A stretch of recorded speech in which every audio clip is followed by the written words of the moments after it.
This is the How to Succeed podcast brought to you by Sandler, the worldwide leader in sales management and customer service training.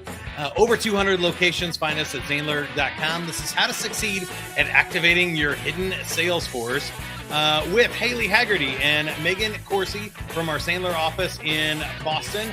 They are sisters, and they are also daughters of a Sandler trainer, which have a warm place in my heart as the son of a Sandler trainer as well. We'll get into all that, as well as how to find and activate your hidden sales force. Why are they hiding? Why are they not out there selling and making calls? We're going to find out with Megan and Haley next on the How to Succeed podcast. Here we go. All right.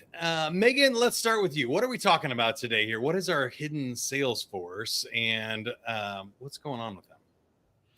Yeah, so we work with a lot of professional services clients up here in the Boston area and throughout, and also with companies that have both a sales team, and I'm going to call them, for lack of a better word, more of a technical team or a specialist team, where they're not really seen as salespeople, or in the professional services world, they didn't go to school to be in sales. They went to school to be an engineer or an architect or an attorney or a CPA, but yet they're in this interesting position now to have to bring in business.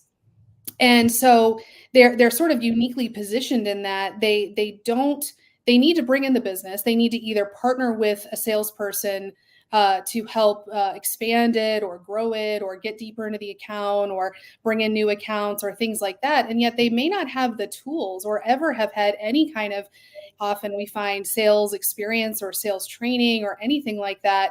And so there's this real gap there in terms of, first of all, I think they see sales as a very, very scary word. And often they don't even want us to say the word.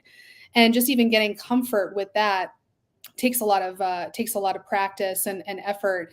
And yet they have this unique position where they're not really seen as salespeople. And therefore unlocking that and getting them to see that they can actually get the wall down with buyers in a different way than salespeople, and ask a lot of good questions and uncover a lot and find out a lot of information that maybe the salespeople can't do as much of a job of, because they're sort of put into a box by buyers as salespeople, right? Quote unquote. So it's kind of, how do we unlock that, and how do we get them to see themselves in that role, in this unique role, to get in front of buyers and have some good conversations?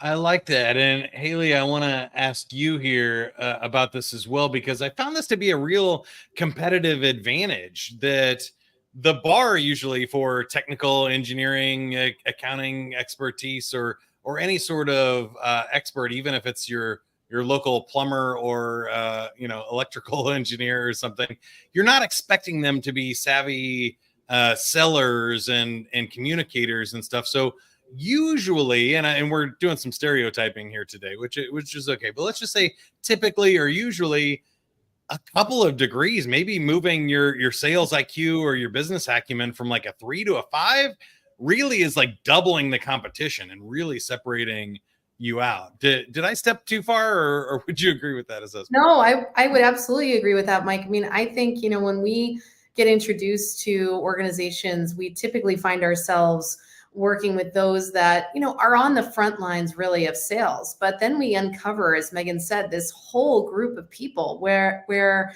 they aren't necessarily carrying sales in their title, but yet they're so critical to the success of the overall organization. And if we could unlock some of their potential to ask better questions, to find out more information, to be in lockstep with those that really are carrying a sales, part of their title or part of their job description, wow, we have seen some magic happen in companies. And I think that's really where we want to drive this discussion today, is for all of you listening that have technical folks, that are a professional services firm, how do we unlock this sort of hidden sales force in our companies and help them be super, super successful?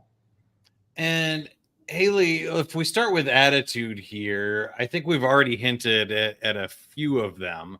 But what would you say are some of the biggest misconceptions? Because I think, sometimes people think there's rainmakers, or we can outsource sales in our accounting firm and hire somebody that doesn't know anything about accounting, or accounting people can't sell. And there's a lot of kind of I think, head trash or baggage that come along with the word sales. But do you see any other common mistakes that people make? I think that's a big one, Mike. And the other big one that I think we spend a lot of time working on and debunking is this idea that I have to convince somebody to buy. If we can help professionals and technical folks and those that may not even see themselves in sales, and that word is hard for them to hear, right? If we can help them understand this idea that my value really as a professional, whatever that profession that you're in, my value as a professional is based more on the amount of information that I gather than I dispense. And that's hard for some people to hear because they went to school for many, many years to become an electrical engineer, or they went to school many, many years to become a physician or an accountant or whatever their specialty is. And here we come saying, hey, ask better questions. But that really is the reality. If we can be more effective at embracing this idea of curiosity and asking questions and finding out information, we'll actually have more success when we either try to close a piece of business or bring on a new company or a new account or begin to partner with somebody. And I think the best analogy that comes to mind is really the doctor analogy. We've had many MDs come through our organization here in Boston. And so they've allowed us, or they've blessed us with the ability to use this analogy because they think that it applies. As physicians, we have to do a great job of diagnosing before we prescribe. And I think as we can kind of take that with us and help those in our organizations understand that their job is to really be great diagnosticians. And this idea of prescriptions, yeah, that'll come, but we have to diagnose the right problem first before we can run around and do a lot of prescribing.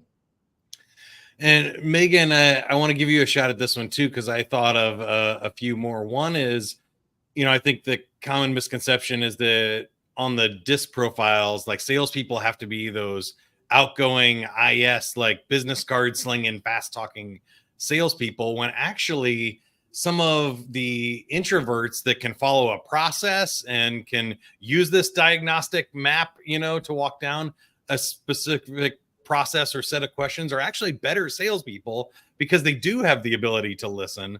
But I also know sometimes people with knowledge like to share it. And sometimes people with these expertise like to tell people their expertise and teach and educate people. So in those, what do you feel like is sort of maybe most common, or how do we fix those challenges?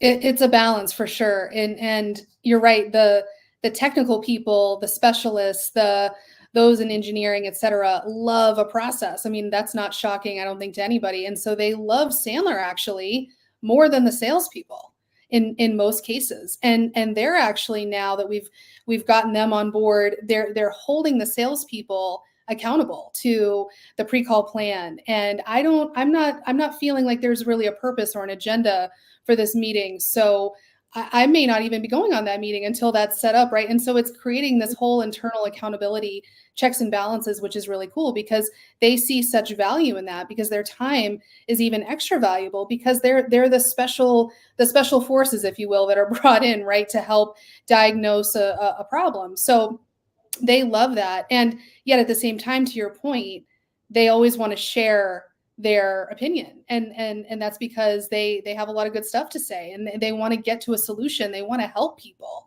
And I think they're very genuine in that. So it's finding a balance between how much we're sharing in terms of, we don't want to be crossing the line into unpaid consulting. So getting them to see that and see where the line can be crossed, and get them to understand, to I think where Haley was going, is that if I just slowed this down a little bit, slowed this conversation down a little bit, and really paused to say, why is someone telling me this now? Why are they sharing this with me now?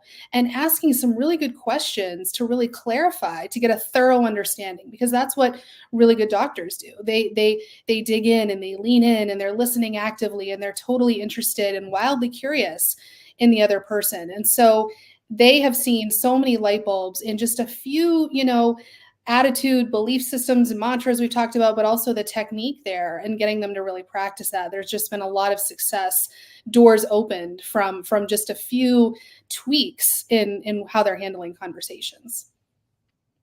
And Megan, when we're thinking about behavior here, I've already heard us talking about a few things that order matters. We need to do the discovery and the diagnosis before we do the prescribing and the educating. And so we have the saying, the rule: sell today, educate tomorrow. But I'm also wondering if it's not the professional that's listening to this, if it's maybe a founder or a CEO or a sales manager. Can you talk a little bit about when is the right time to bring in the technical expertise, or when in the sales process we do different things? The really good question, and what we've talked about with some of our clients is that if we can as the salesperson just sort of qualify a few key things up front and really get a better understanding of, is this real? Is this really an opportunity that we even want to work on? Is this something that, I don't know, that they have some challenges and frustrations and problems that we can even solve? Are they even committed to solving them? And do they start to see us as a potential match? If we can kind of get those things covered first before we bring in the technical person, then therefore we're setting the technical person up to do more question asking and diving deeper into what's really going on. Because the problem is currently that we see with a lot of these kinds of organizations is the salesperson will wind the technical person up, so to speak, kind of, twist the thing, the key on the back, and bring them into a meeting and let them go. And they do all the talking and they do 90% of the talking and very little of the question asking. And therefore the results are affecting that tremendously. And they're getting ghosted, or there's no next step, or it's very murky in terms of where we go from here. And might even leave the opportunity, the prospect, the buyer, even more confused than where they started. So we're seeing if there can be much more harder, even maybe disqualification up front, really more of that mindset on the first initial meeting, and then really teeing up the technical person as, hey, this person I'm bringing in is kind of the higher level diagnostician to really dive deeper into what's going on, and still that mindset of, we still need to know a lot more before we can prescribe. And that's why I'm bringing in this technical person. I think that's good. And Haley, what about you? I think there's a couple of other things that come to mind there for me, like letting them understand, we already hinted at having a pre-call plan to make sure we know what we're talking about and what's going to be covered and maybe what's not going to be covered. Sometimes when I see mistakes, I see the technical person maybe trying to sell or trying to do some things that we would call like traditional selling, and they're trying to make it sound bright and perfect and stuff. And they're, I think the first rule should kind of be like, don't mess up the sale first. Yeah. Like, don't say anything they don't want to hear. And sometimes engineers can paint themselves in seagulls, as a Sandler term, like start putting in stuff that the buyer didn't ask about, or confusing an issue that was a pretty simple decision for people. Can you talk a little bit about how and when to jump into a conversation? I think you're right, Mike. And I love this idea of focusing on preparation and planning. Everybody needs to be on the same page before we go and do anything. And one of the things that we need to be on the same page about in our organizations is that I'm not there to sell something. And I know that sounds shocking for our listeners because we're in sales and we're talking about not selling something, but that's the reality of it. If we can prepare ourselves in such a way that we're here to figure out and determine and discover and diagnose and uncover, then that right there is going to set the tone for the kind of meeting we're about ready to have. If we're going in to try to convince, try to sell, try to do a feature benefit presentation, and oh, by the way, it comes in blue and we can have it delivered on Tuesday, then we're setting ourselves up for a very different kind of conversation. And I think that if we all begin to take the path least traveled, which is that I'm not there to sell something, then it takes all the pressure off from the technical team, the salesperson. Maybe there's a vendor partner that comes in like, look, we're not here, group, to sell anything. We're here to uncover information and determine what the next best action step is and make that really, really clear. I think that's really important. And your technical teams in all these types of companies out there are on the front lines. They're with the clients all the time, right? They have the badge. They're at the company. They can go in and see these people anytime, right? And salespeople have their challenges of getting into these companies. So we feel like, look, the hidden sales force is really these technical people. They're on the front lines. They're there, and let's give them 2-3 key questions that they can ask to uncover information and opportunity, and that's all they have to do. And before you know it, there's going to be so much more opportunity uncovered that we can go and grab market share there.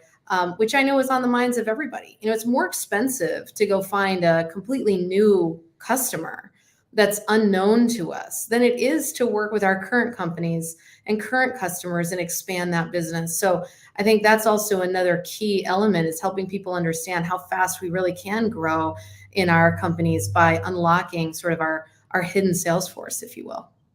I'm glad you brought that up, because I did want to circle back to, as the leader or the strategic play here is, it may be an engineer that has to be on site. Maybe it's a project manager or a craftsman or a repair person that is showing up on site, and they're going to be hearing and seeing other things, or they're going to be giving the factory tour or the product demo or the even the accounting analysis or the engineering scope, and they're going to be working directly with these clients throughout the process. So we've been talking a lot about how do we get a deal or what happens in the sales process, but after they become a client is a much different thing. And another question, Haley, came to mind for me is how do we activate this force? Do we need to, incentivize them, come up with a way? Like, is it, keeping it simple? This feels like something that's maybe outside their natural motion. How do we go about activating these technical people that might be working with our clients? I think it's a good question, and it's a big question. It's one that's, I think, nuanced at every kind of company.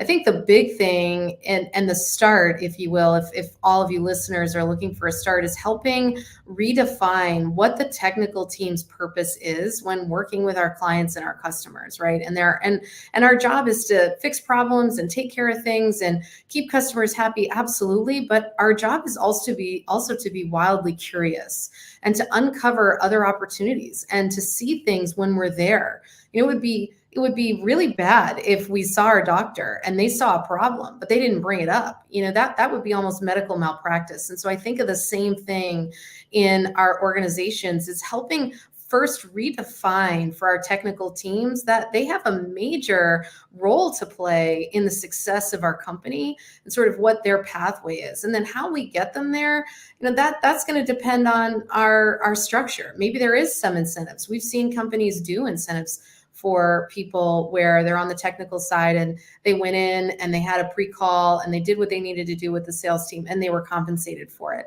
But I understand not every organization is run that way. But I think also including them in some of if you're working with a Sandler team or you're working with an organization, I think including them in some of the learning and some of the consulting and the work that you're doing to build culture around curiosity and asking questions and managing expectations. I think that team and these teams absolutely need to be in the room, so to speak, and learning these valuable skills.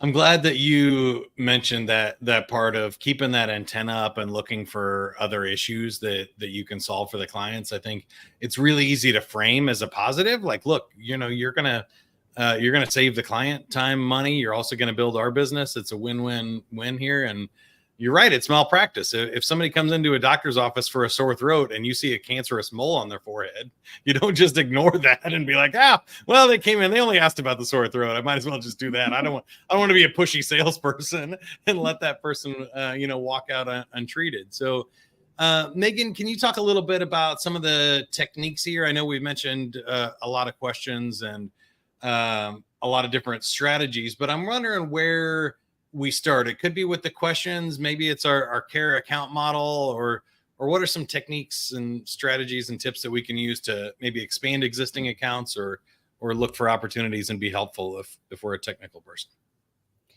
The technical people and those in a professional services role don't want to be salesy. That's the number one thing we hear from them, and that's why they hate that word sales, because they fear being salesy, and they remember and recall all the other bad sales experiences they've had. And so the couple tools I think that have really been helpful for them is to give them a few talk tracks about what other customers like this person they're talking to is experiencing, and saying, giving them kind of a talk track of, hey, I don't know Joe, or I don't know Mary, if this is going on here, but this is what I'm seeing at other places like yourself, or other companies like this. They're really worried about these kinds of things, and they're challenged by these kinds of things, and they're struggling with some of these other challenges. Any of that ever on your mind, or any of that or any of those things we should ever talk about in future meetings, or future times that I'm coming over here to repair the machine, or fix this, or work on this. And I think just that one technique alone, that one tool alone, has been so helpful, because it's literally just a reporting kind of the news, of the facts of what I'm seeing elsewhere with people in a role like themselves, or in an industry like them, and just sort of putting it out there, and asking the question, and being a little not so sure. We're not telling them or assuming that they have those issues or challenges or frustrations. We're just sort of saying, hey, this is what I'm seeing elsewhere. I don't know if it's an issue here, but should we ever talk about it? And that alone, I think, has given them so much fuel and so much confidence, because remember, they don't have any, they are eating this up because they've never had any training on how to have meaningful and purposeful conversations. They've never really had any, advice or counsel or coaching on this. So just a few things, or even saying, hey, when you mention that you've got this going on, I mean, can you help me understand? So just a little sort of digging in question has been powerful. Or when you say that the machine's been down every day, or this has been going on for months, I mean, tell me more. Just a couple of little open-ended questions to help open up the conversation has I think empowered all these folks to really have more of these conversations with just, because we don't want to give them a lot. They're not the salespeople. We just need to give them a couple of tools to bring out. And it's been very helpful. I love that. And it's one of my favorite techniques too, because I've filled in a technical role before. I built over 200 websites and stuff. And it was great because I also had, 20 years of Sandler training from the time I was in high school. And so they would bring me in as the hidden Salesforce, and I could say things like, I know everybody hates scope creep, and you brought us in to do this job, but just before I go to do it, can I ask you a question as the business owner and our client here? I do hundreds of projects like these, and sometimes I find that people are missing some real easy best practices, or there's room for improvement in the results you're going to get. Do you want me to bring that up, or do you want me to skip it and just keep it to myself? And every business owner is going to say, oh, I want you to bring that up. Don't worry about scope creep. If you see something that's a best practice that we're not doing, tell me about it. And you again, as the expert, can say it might not cost you money. It might not be a problem that we solve, but if I see something wrong, do you want me to bring that up? And I think that is a really great upfront contract for bringing up some of these additional issues. Haley, do you have any tips, tricks, or techniques, questions that you like? I'm going to lean into what Megan said. The more we do this, the more I'm surprised and continue to be almost, it almost hurts my heart a little bit, where we feel as though in these different roles that we can't ask questions, and that we can't put things on the table, and we absolutely can. You can ask anybody anything. It just depends on how you say it, and it depends on how you tee it up. And there are times where I want our clients to get on the table like, well, why am I here? I mean, you've been working with this other company for the last 15 years. Like, we're kind of confused. I mean, those are really good questions, but until somebody empowers someone to be able to ask that question and say to them, like, look, it's okay for you to ask people these things, or put hard conversations on the table. I think that's, that's something as leaders, I hope you're empowering your people in your organizations to ask questions, not just the easy questions, but ask the hard questions. And I think that's been a real eye opener for I know our clients, and I'm sure everyone listening on this phone. So let's wrap it up and bring it home. I think for me in this hidden Salesforce, the key thing is we all have to work together as a team. It's our job to grow the business, to do what's right for our clients. And if you want to make more money as an expert or a technical person, the company needs more revenue and you need to bring more value. And part of that is being a rainmaker, finding out ways to bring business into the company. Haley, any final thoughts for you? I think this is such an important topic, and I can't tell you enough, listeners, how much money and opportunity is out there. And it's our time, right? It's our time to grab market share. If we don't do it, somebody else will. So I empower all of you out there to ignite this hidden Salesforce in your companies and find ways to make everybody and get everybody on the same page. Megan? You're 1 or 2 questions away from more business. Hey, keeping it simple there. I like it. But I want to get to know you two ladies a little bit better before I let you go. Again, we're talking with Haley Haggerty and Megan Corsi from Sandler in Boston. Their location has been around for 28 years. 28 years. So you were just born when your dad started then. What I think is I think it's interesting at this point when you've had exposure to Sandler for 28 years. It's been 29 years for me too. How do you define success at this point in your career, Megan? I think about the Sandler rule that you can't lose anything you don't have. And I think the more that I've been in this business, I've been working with my team here, my family team here for about going on 7 years. And the more I embrace that rule every day, and the more I talk about it and reinforce it with our clients and talk about it, coach it, it just becomes more real for me. And, we're selling too. And, we do everything that we're teaching our clients as well. And we always tell them we would never teach you something that we don't do and that we haven't gone out and tested and failed at and learned a lot of lessons from. So I think that's been my biggest, lesson and success is just going out and not being afraid to fail, because we don't have it anyway. If we don't have it, then we can do anything we want and we can be as gutsy and bold as we can. Haley, how about you? My greatest joy in this business that we're in is helping companies and finding companies that are really passionate about their people, and they're committed to their teams, and they're passionate about investing in them, and they have a greater goal. Maybe they want to double the company or they want to triple the company. But being on that journey together and being part of that, I think our clients would see us as part of the senior leadership team, and I feel like I wear all my clients' badges on my sleeves every single day. And that's just been my greatest joy and passion since I started doing this officially 17 years ago. And it's an amazing, amazing, amazing experience. And I look forward to meeting new clients every day.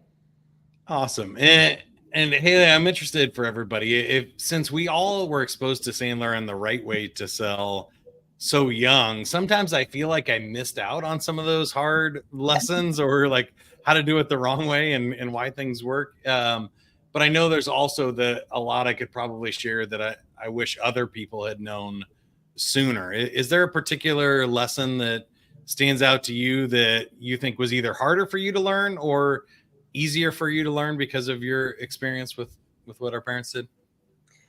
I think that's a deep question, Mike. That could take us on another full podcast if people are interested. No, I'm just kidding. But I think I will bring it to Sandler rule number 6, that your time is worth no more or no less than your buyers. And I think it's something that was taught to me at an early age in a variety of different places. I can remember being coached to that rule in elements when I was in high school, and all the way to now being a professional and now being the president of our company. I think about that rule in so many ways and that it really is that we're on equal footing, and we're not less than, we never are. And if you're ever in front of somebody that makes you feel less than, then it's probably not a fit. And I think it's a life principle as much as it is a sales principle. I like that one. And it reminds me of one of the ones that I think I learned early that was a big impact from my father is you earn exactly what you think you're worth, not a penny more and not a penny less. We rarely bring that one up because it's so harsh, but I'm taking the chance here because we're talking about this hidden Salesforce. And the way I thought about it is just there are jobs doing exactly what you do that pay more than the one you have. There are jobs that pay less. You didn't accept those ones that pay less. You wouldn't accept a 10% pay cut, and you haven't gone after or pursued the ones that pay twice as much, 10 times as much for the same skill set that you already have. So really your value and your time and money and how you spend your time is all something that has to do with what's inside your head. And that's a crazy lesson to learn, but a fun one because it can dramatically increase your results. Megan, what about you? Anything else you'd add to this that you wish you had known sooner or maybe later in your career?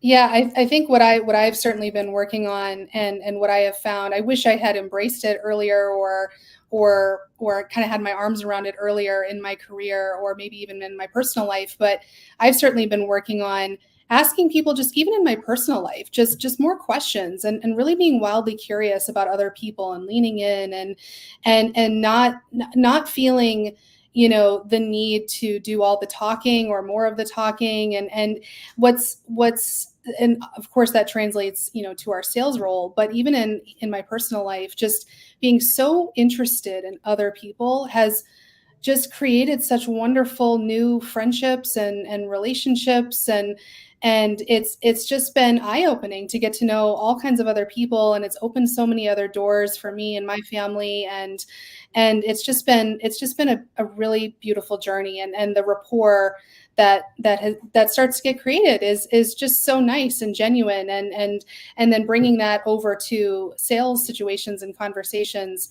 just makes them so much richer. So I implore everybody, and I talk about this with all of our clients, that just ask more questions and really be curious and wildly interested about others, and that's going to yield you so much success and networking relationships, and may not always be sales, but that's okay. You're gonna leave a mark and a really good one. I like it. And so many people these days are trying to figure out how to be interesting, how to, post a following, but how many people are listening? How many people are being the cheerleader and liking other people's posts or encouraging them and being the ones to ask follow-up questions? Great lesson to end on. Again, Haley Haggerty and Megan Corsi from Sandler in Boston. You can go to sandler.com, click on find a training location and find them or one of our other 200 locations, or reach out to our enterprise team if you have multiple locations, multiple countries, languages, that kind of thing, and you need help on the enterprise level. We have a team that does that too. And as always, whatever you are, be a good one. That's what I always say. And don't forget to reach out if you need help with sales, customer service, or leadership. That's what we're here for. More information at sandler.com. Bye, everybody.